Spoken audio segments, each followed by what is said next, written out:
Well, on a day as warm and sunny as this, it's no surprise people are flocking to patios and parks, especially in Minneapolis.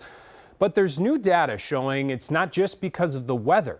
Jennifer Hoff breaks down a new report that finds the number of people visiting downtown Minneapolis is growing so much, it's back to levels back before the pandemic.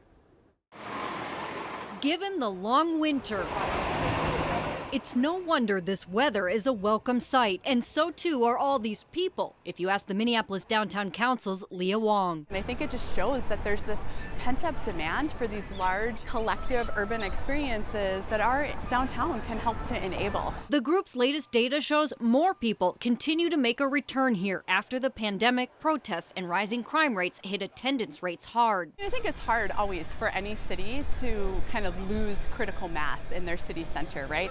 Which is supposed to be kind of the heartbeat of our region. But then what we also know is once they come back for some of those large kind of experiential moments, they're sensing the vibrancy, they're excited about it, and they're coming back with more regularity. Wong says sporting events and dining are really leading the change. Last weekend alone, there were 44 events, including a Twins game, John Mellencamp concert, and Hamilton performances. We want people to understand who aren't here that they're missing out. There's a lot going on. In fact, the data shows the frequency of suburban residents visiting downtown every month last year is up to 44%, 4% more than 2019. And so too is the number of people returning to the office, now at 64%.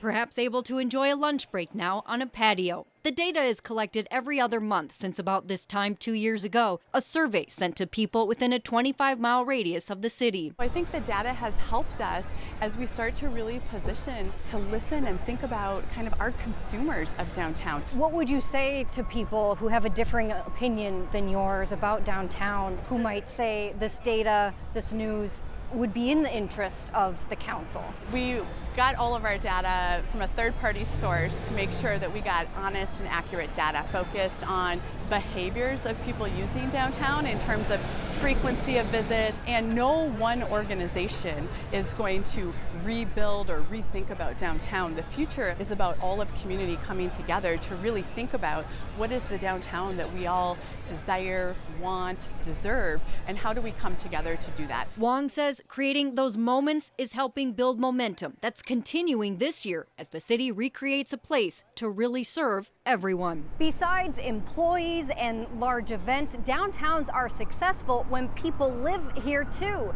The council also reports that there are more than 800 residential units being built and more than 5,000 new residents since the beginning of last year. In Minneapolis, Jennifer Hoff, KARE 11 News.